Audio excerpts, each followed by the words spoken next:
Morning students, मैं Mukesh Saini PGT mathematics government senior secondary school Khori district Rewari आपका इस प्रसारण में स्वागत करता हूं। प्यारे बच्चों, पिछले लेक्चर्स में हमने स्ट्रेट लाइंस के बारे में पढ़ा था। वहां हमने स्ट्रेट लाइंस की इक्वेशन लिखना सीखी 1 पॉइंट फॉर्म में, 2 पॉइंट फॉर्म में। उसके बाद में एंगल बिटवीन टू लाइंस हमने पढ़ा, shortest distance between two lines के बारे में हमने पढ़ा और डिस्टेंस बिटवीन पैरेलल लाइंस के बारे में पढ़ा। आज हम बात करेंगे प्लेन की इक्वेशंस के बारे में। प्लेन हम छोटी क्लासेस से ही सुनते आ रहे हैं। जब हम 9th में यूक्लिड ज्योमेट्री पढ़ते हैं तो वहाँ पर भी हम प्लेन के बारे में पढ़ते हैं। तो हम एक बार जो प्लेन के बारे में अब तक पढ़ते आए हैं उसको एक बार याद कर लें। तो प्लेन कहते किसे हैं? जब भी हमारे पास में ये क्वेश्चन आता है तो हमारे दिमाग में एक बात उभर कर सामने आती है कि कोई भी दीवार जैसी सतह को हम प्लेन समझते हैं। असल में प्लेन एक सरफेस है, एक ऐसी सरफेस जिस पर हम कहीं पर भी 2 पॉइंट्स लें और उन पॉइंट्स को ज्वाइन करने वाला जो लाइन सेगमेंट है वो पूरी तरह से अगर उसी सरफेस में है तो हम उस सरफेस को प्लेन कहते हैं। तो ये तो रही प्लेन कहते किसे हैं इसकी जानकारी। अब हम यहाँ पर इस क्लास में पढ़ेंगे कि प्लेन की इक्वेशन हम कैसे फाइंड करते हैं।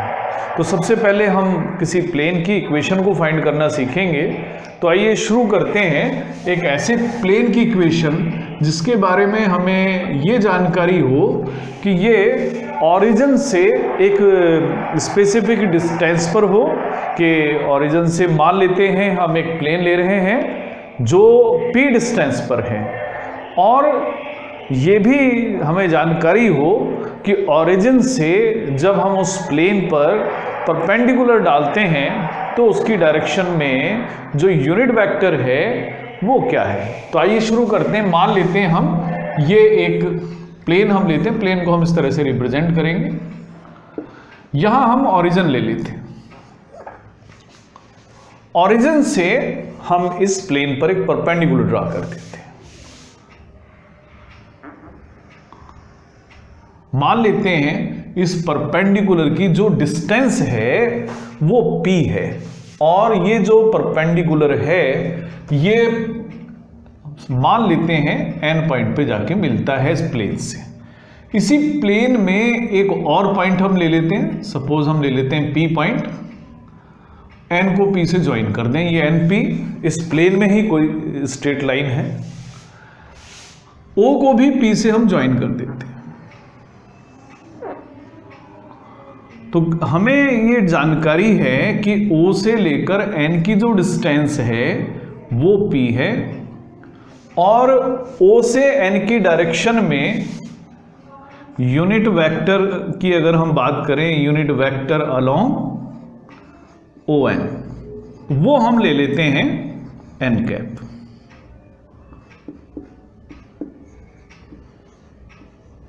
यानी अगर वेक्टर ON की बात करेंगे तो वेक्टर ON होगा P इंटू n कैप। मान लेते हैं एक और जानकारी की O से P की जो डिस्टेंस है OP वेक्टर को हम R से डिनोट कर रहे हैं। यानी O को अगर हम फिक्स पॉइंट लें तो O के रेफरेंस में पॉइंट P का जो पोजीशन वेक्टर है वो R है। अब यहां पर जो NP वेक्टर है वो ON वेक्टर के परपेंडिकुलर है। अब NP और ON अगर परपेंडिकुलर हैं तो NP और ON का जो डॉट प्रोडक्ट है वो 0 होना चाहिए।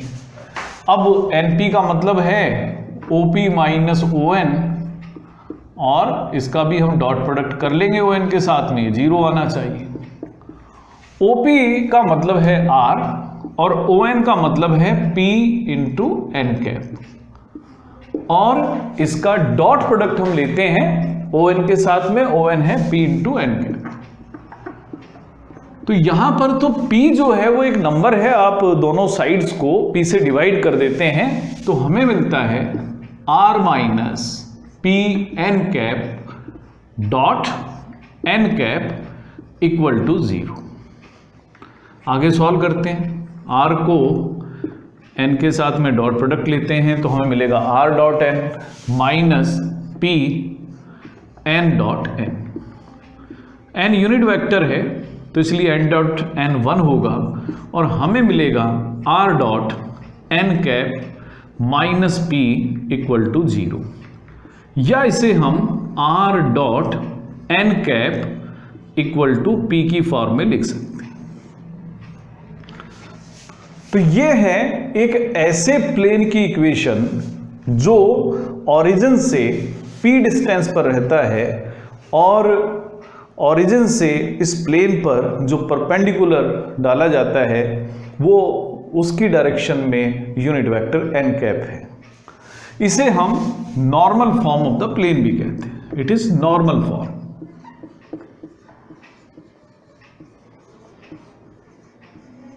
तो ये तो है किसी प्लेन की वेक्टर फॉर्म में कैसे हम उसको लिखते हैं नॉर्मल फॉर्म में। अब हम बात करेंगे कि अगर इसे कार्टेशियन फॉर्म में लिखना हो तो किस प्रकार से लिखें। तो अब इसी की हम कार्टेशियन फॉर्म लेते हैं। तो कार्टेशियन फॉर्म है, कार्टेशियन फॉर्म लिखने के लिए इन्हें हम डिस्टेंस हमें p ही रखनी है। तो कोई भी एक जनरल पॉइंट जो हम यहां लेते हैं प्लेन पर, उसके कोऑर्डिनेट्स हम ले लेते हैं एक्स वाई जेड, यानी अगर पोजीशन वेक्टर की बात करेंगे तो हमें मिलेगा उस पॉइंट का position vector x I plus Y J plus Z की। जो यूनिट वेक्टर है उसे हम इस तरह से लिख देते हैं L I plus M J plus N K, यानी कि ये जो L I plus M J plus N K है ये एक यूनिट वेक्टर है और इसका मतलब हुआ कि एल एम और एन जो हैं ये डायरेक्शन कोसाइन से हैं इस वेक्टर की। और इसका मतलब ये भी होगा कि under root L square plus M square plus N square की वैल्यू 1 भी होनी चाहिए। इन वैल्यूज का यूज हम r dot N equal to P में कर देते हैं। तो equation of plane in normal form होगी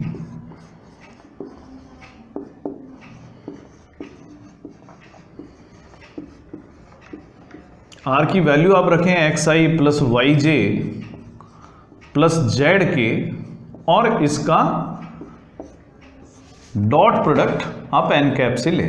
एन कैप है L I plus M J plus N K equal to P. जब आप इनको डॉट प्रोडक्ट करेंगे तो आपको मिलेगा L into X plus M into Y plus N into Z equal to P. तो ये जो इक्वेशन है L X plus M Y plus M Z equal to P, ये कार्टेशियन फॉर्म है एक ऐसे प्लेन की जो ओरिजिन से p डिस्टेंस पर है और जिस प्लेन के नॉर्मल के डायरेक्शन कोसाइंस l, m और n है। कोई भी स्ट्रेट लाइन जो किसी प्लेन के परपेंडिकुलर होगी उसे हम नॉर्मल टू द प्लेन कहेंगे। अगर आप इस बोर्ड को आप प्लेन माने तो ये जो मार्कर आप देख रहे हैं that is a normal to this plane. तो आप याद रखें कि जब भी आपको प्लेन की इक्वेशन लिखनी है तो फिलहाल दो बातें आपको पता होनी चाहिए। एक तो प्लेन किस डिस्टेंस पर है ओरिजिन से और नॉर्मल के डायरेक्शन कोसाइंस क्या है। तो अगर आपको दोनों बातें पता हैं तो आप इनको प्लेन की इक्वेशन को चाहे वेक्टर फॉर्म हो चाहे कार्टेशियन फॉर्म हो, दोनों फॉर्म में आप आसानी के साथ लिख सकते हैं। अब प्लेन की ही एक और फॉर्म की बात करेंगे हम। अब हम बात करेंगे एक ऐसे प्लेन की जो एक फिक्स्ड पॉइंट से पास होके जाता है।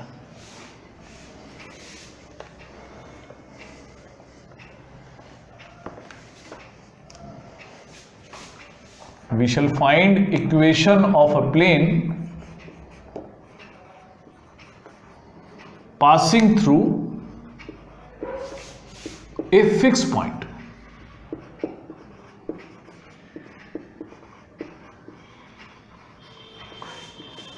And normal to a plane.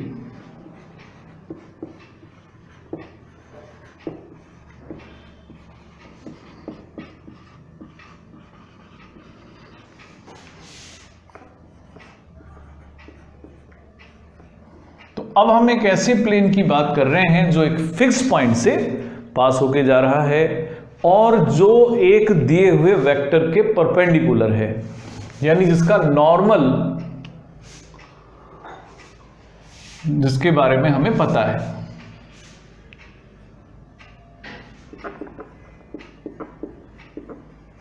तो मैं एक यहां प्लेन ले लेता हूं। यहां पर हम एक फिक्स पॉइंट ले लेते हैं, मान लेते हैं O। हमें नॉर्मल के बारे में जानकारी है। नॉर्मल का मतलब है कि मैं इस पॉइंट से यानी O से एक परपेंडिकुलर ड्रा कर रहा हूं, वो मान लेते हैं P पॉइंट पर जाता है। इसी प्लेन में एक और पॉइंट फिक्स पॉइंट है, मान लेते हैं Q है। मैं O से Q को भी ज्वाइन कर देता हूं और O से मैंने यहां पर एक ये जो O से परपेंडिकुलर ड्रा करा है, यहां पर मैं एक और पॉइंट ले लेता हूं, मान लेते हैं ये पॉइंट R है। तो R पॉइंट के जो पोजीशन वेक्टर हैं, एक पॉइंट यहां पर फिक्स्ड है, तो ये OP यहां पर वेक्टर हम N ले लेते हैं। मान लेते हैं जो फिक्स पॉइंट है जिससे हम बात कर रहे थे, यानी Q पॉइंट यहां पर फिक्स्ड है, तो ये मान लेते हैं इसका पोजीशन वेक्टर हमारे पास में A है और R का पोजीशन वेक्टर R है, और ये हम ले रहे हैं N। तो यहां पर जो QR है या RQ है वो प्लेन में है और OP इसका परपेंडिकुलर है। तो इसका मतलब QR का और OP का जो डॉट प्रोडक्ट है वो 0 होगा। तो ये होगा R माइनस A और OP का मतलब है वेक्टर N। तो R minus A dot N equal to 0। आप इसे सॉल्व करें। जब आप इसको सॉल्व करेंगे R dot N minus A dot N equal to 0 हमें मिलता है। इसको और अगर हम सॉल्व करते हैं तो हमें मिलता है R dot N equal to A dot N। अब जरा आप A डॉट N के बारे में बात करें, अगर A डॉट N करते हैं तो ये एक स्केलर क्वांटिटी है, क्योंकि ये डॉट प्रोडक्ट है और डॉट प्रोडक्ट अल्टीमेटली एक स्केलर नंबर के बराबर आ जाता है। लेट A डॉट N को हम D लिख दें।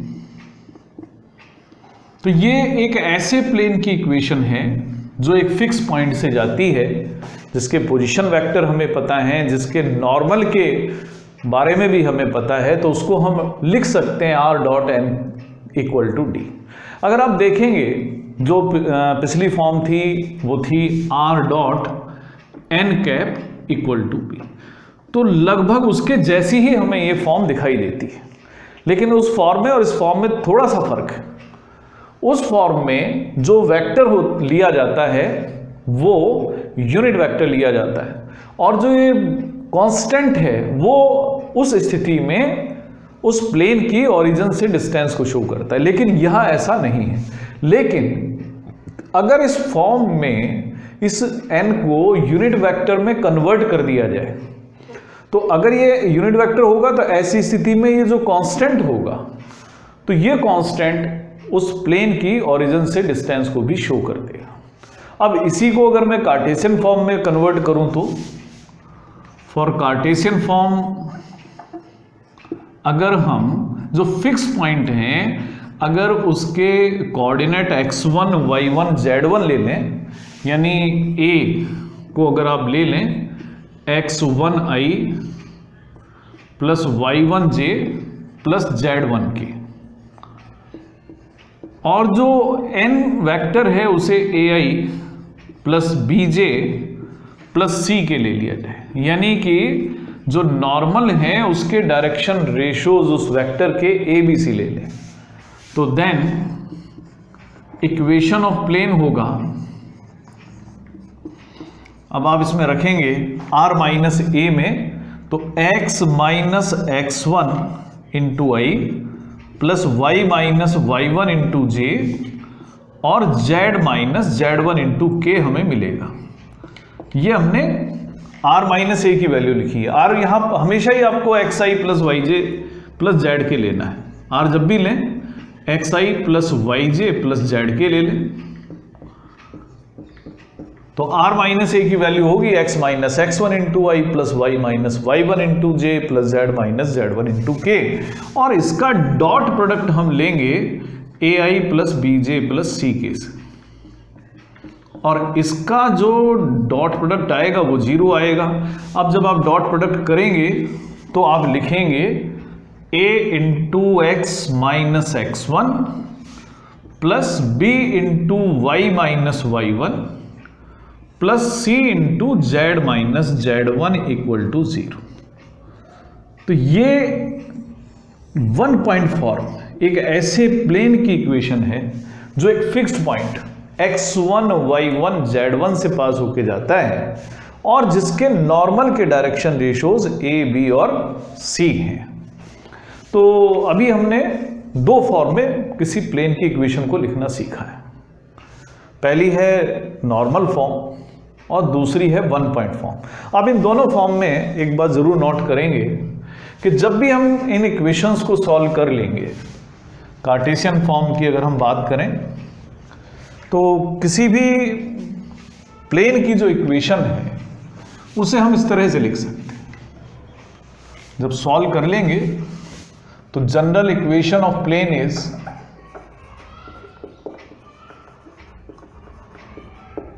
सॉल्व करने के बाद आप देखेंगे A X plus B Y plus C Z plus D equal to 0 type की इक्वेशन आपको मिलेगी। तो कोई भी इक्वेशन जो एक्स वाई जेड में लिखी जाती है और फर्स्ट डिग्री की होती है, any equation which is in 3 variables x, y and z and is in first degree represents a plane। तो आप इस बात को याद रखें कि कोई भी इक्वेशन हो जो x, y और z में हो और फर्स्ट डिग्री की हो, वो हमेशा ही एक प्लेन को रिप्रेजेंट करेगी। तो ये जो बातें हमने सीखी हैं इनके ऊपर बेस्ड अब हम कुछ क्वेश्चंस लेते हैं। आइए शुरू करते हैं। ये जो क्वेश्चंस हैं हमारे एक्सरसाइज 3rd में है, तो शुरू करते हैं। जो आज का पहला क्वेश्चन है, यहां हमें डायरेक्शन कोसाइंस बताने हैं नॉर्मल के और उसके बाद बतानी है कि ओरिजिन से डिस्टेंस कितनी। एक प्लेन की इक्वेशन हमें दी जाएगी और उन सभी स्थितियों में दो बातें हमें बतानी है कि एक तो डायरेक्शन कोसाइंस कितने हैं नॉर्मल के और प्लेन की ओरिजिन से डिस्टेंस कितनी। पहली जो इक्वेशन है, पहला क्वेश्चन है, वो है z इक्वल टू 2। एक प्लेन की इक्वेशन है। मैंने कहा था कि कोई भी इक्वेशन जो ax plus B Y plus C Z equal to D की फॉर्म में लिखी जाए वो प्लेन को रिप्रेजेंट करती है। तो यहाँ x और y के जो कोफिशिएंट हैं वो 0 हैं। हम इस प्लेन को इस तरह से लिख लेते हैं, equation of plane is 0x plus 0y plus 0z equal to 2, sorry 1 into Z equal to 2। जब हमने वन पॉइंट फॉर्म पढ़ी थी तो आप याद रखें हमारी वन पॉइंट फॉर्म थी a into X minus x1 plus b into Y minus y1 plus c into Z minus z1 equal to 0।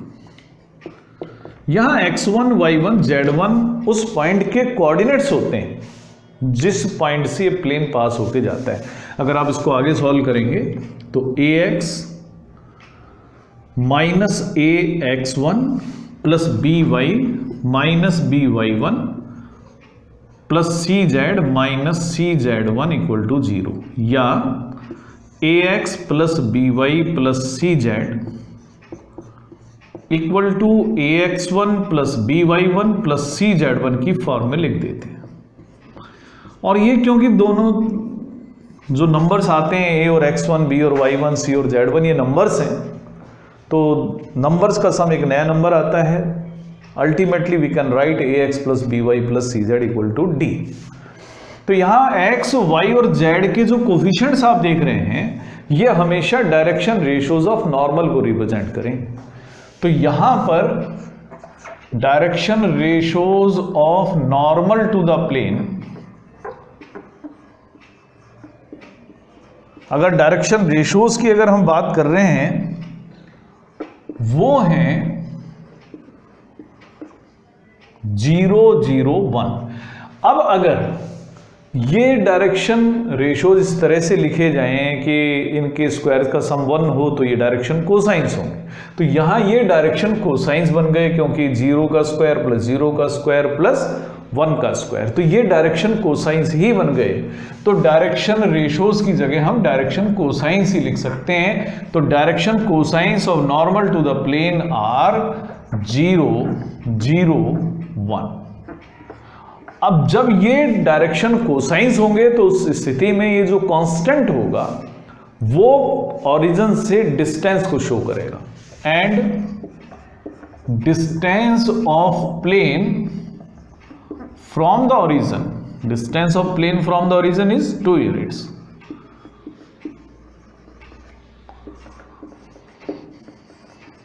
तो वो 2 यूनिट है। तो ये हमारा पहला पार्ट था। दूसरा पार्ट था कि x plus Y plus Z equal to 1। हमें जब भी डायरेक्शन रेशियोज अगर फाइंड करने होते हैं, तो हम ऑब्जर्वेशन से ही डायरेक्शन रेशियोज को बता सकते हैं। डायरेक्शन रेशियोज यहां 1, 1, 1 है, लेकिन डायरेक्शन कोसाइन अगर आपको बताना है, तो आप इस डायरेक्शन कोसाइन को बनाने के लिए जो कोफिशिएंट्स हैं एक्स, वाई और जेड के, वो इस प्रकार से बनाए कि उनके स्क्वायर्स का सम 1 हो जाए। तो इस काम को करने के लिए यहाँ पर इनके जो डायरेक्शन रेशियोज हैं वो तो 1, 1, 1 हैं। आप तीनों को ऐड करें और उसका जो स्क्वायर रूट आता है उससे डिवाइड कर दें। तो आप डिवाइड कर दें √3 से। √3 कैसे आपको मिलेगा? जो भी आप इसके कोफिशिएंट ले रहे हैं एक्स, वाई, जेड के, आप उनके स्क्वायर्स करें, ऐड करें और रूट ले लें। तो हमें मिलेगा 1/√3x प्लस 1/√3y और 1/√3z और इक्वल टू होगा 1/√3। तो अब जो x, y और z के कोफिशिएंट हैं, आप इनका स्क्वायर करके सम करते हैं तो 1 आता है। इसका मतलब डायरेक्शन कोसाइंस आप पता लगा चुके हैं। डायरेक्शन कोसाइंस ऑफ नॉर्मल वो हैं 1/√3, 1/√3 और 1/√3, और डिस्टेंस फ्रॉम ओरिजिन वो भी 1/√3 है। Distance from origin is also 1/√3। ये जो पार्ट है राइट साइड में जो कांस्टेंट लिखा हुआ है, ये हमें बताता है कि डिस्टेंस फ्रॉम ओरिजिन आखिर है कितना। तो distance from origin is 1/√3 units.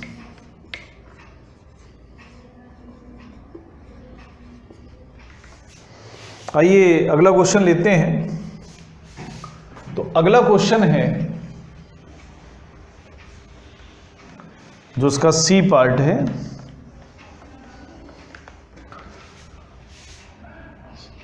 First question का सी पार्ट है, प्लेन की इक्वेशन है 2x plus 3y minus Z equal to 5। तो दो बातें हमें बतानी है, नॉर्मल के डायरेक्शन कोसाइंस और इस प्लेन की ओरिजिन से डिस्टेंस। तो इस काम के करने के लिए हम डिवाइड करते हैं दोनों साइड्स को। और डिवाइड किससे करना है आप ध्यान दें, x का कोफिशिएंट लें, y का कोफिशिएंट लें, z का कोफिशिएंट लें, इनके स्क्वायर्स करें और ऐड करते हैं, यानी 4 + 9 + 1 दैट इज √14। तो ये हमें मिलता है 2/√14x plus 3/√14y minus 1/√14z equal to 5/√14।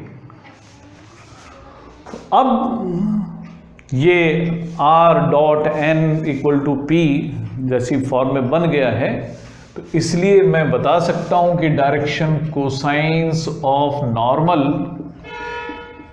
जो हैं वो हैं 2/√14, 3/√14 और -1/√14।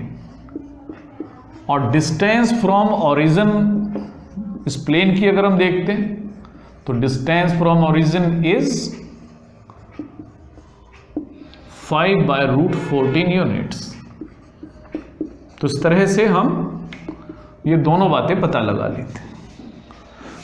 तो आशा है आप लोग आराम से दो बातें पता लगा सकते हैं, डायरेक्शन कोसाइन क्या होंगे और डिस्टेंस फ्रॉम ओरिजिन क्या होगा।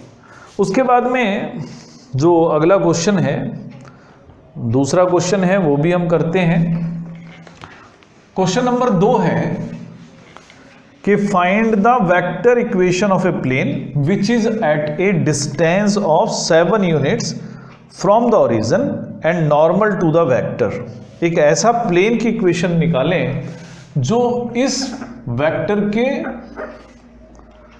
नॉर्मल है 3i + 5j - 6k और जिसकी ओरिजिन से डिस्टेंस 7 यूनिट्स है।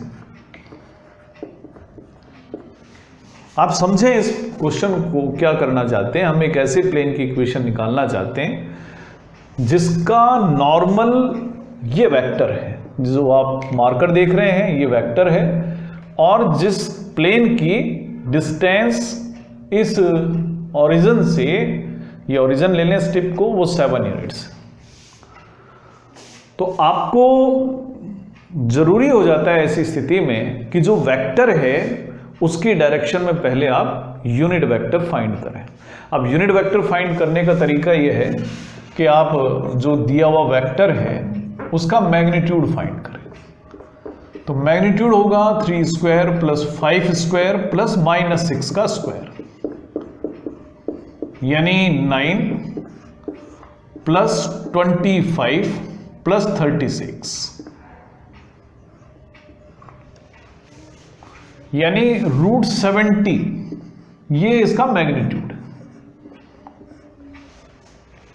तो n की डायरेक्शन में जो यूनिट वेक्टर होगा वो 3i + 5j - 6k divided by √70 होगा।